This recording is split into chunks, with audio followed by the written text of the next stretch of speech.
तलाठीचा form का भरला, ठीक आहे.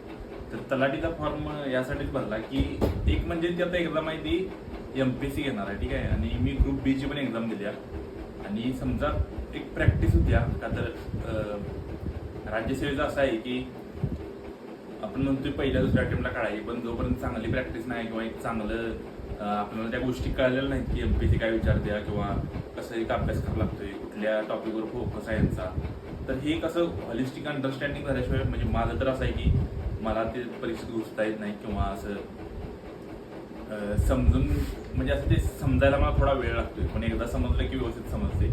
त्यामुळंच अशा जरा जास्त परीक्षा देणं गरजेचं आहे. म्हणजे नुसतं बाबा एक राज्यसेवा देण्यापेक्षा त्या 2-3 परीक्षा दिल्या तर ते अजून राज्यसेवेसाठी चांगलाच फायदा होतोय. आणि दुसरं म्हणजे समजा नुसते प्रॅक्टिसमध्ये जर काहीतरी मिळणार असेल पोस्ट म्हणा, तर ते जाणं म्हणजे तलाठी जॉईन करणं नाही करणं हे पुढचा विषय आहे. पण बाबा एक ॲटलिस्ट कॉन्फिडन्स तर अजून आपला वाढतोय की बाबा मी इकडे होऊ शकतोय, घरातल्यांना पण एक अजून धीर मिळतोय यार त्याचं कुठं झालंय असं. त्यामुळं ती एक गोष्ट होत्या, मेन विषय तोच आहे की एक प्रॅक्टिस होत्या आणि दुसरं म्हणजे आपल्याला म्हणजे प्रॅक्टिसच्या म्हणजे फ्लोमध्ये आपण काहीतरी मिळते असं आहे. आणि डोक्यात मागं एक बॅकअप माइंडला एक राहत नाही की अरे काय माझं नाही झालं तर काय मग कसं काय, ठीक आहे. ॲटलिस्ट तलाठी तरी आहे असा विषय आहे. आणि अजून मेन म्हणजे सांगितलं तसं माझी दुसरी परीक्षा आहे SSC CGL, का तर लॉंग टर्मसाठी मला तीच द्यायची आहे.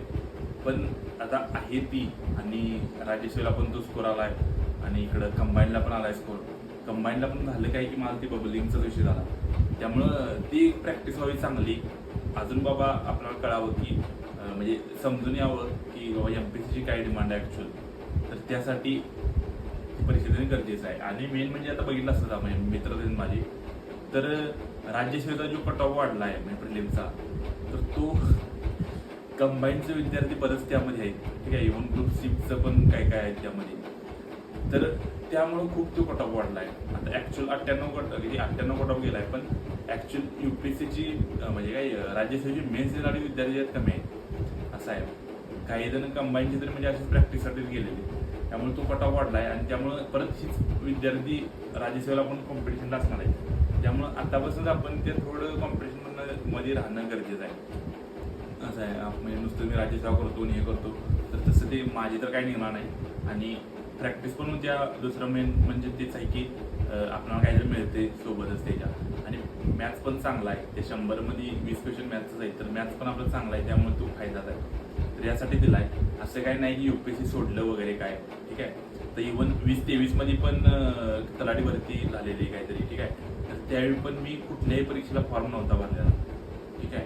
का तर त्यावेळी पूर्ण ते पॅटर्न जरा वेगळाच होता आणि ते मला त्यावेळी म्हणजे हे इतकं समजत पण नव्हतं की बाबा प्रॅक्टिसची गरज आहे किंवा अजून काय असं.